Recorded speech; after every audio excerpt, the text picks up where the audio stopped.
নমস্কার বন্ধুরা, রিঙ্কু রান্নাঘরে আজকের আমার রেসিপি হলো চিংড়ি বেগুন ভর্তা। এখানে আমি একটা বেগুন নিয়েছি, বেগুনে গায়ে ভালো করে সর্ষের তেল মাখিয়ে নিয়েছি। বেগুনটা আমি এইভাবে কেটেও নিয়েছি।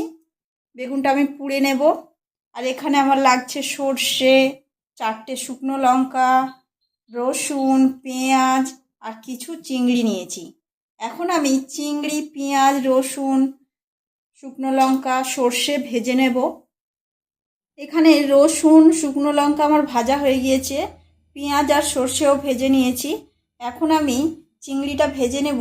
চিংড়িতে দিয়েছি জিরে, ধনে, লবণ, হলুদ আর লঙ্কার গুঁড়ো। ভালো করে মেখে নিয়ে কড়াই আমি ভালো করে ভেজে নেব।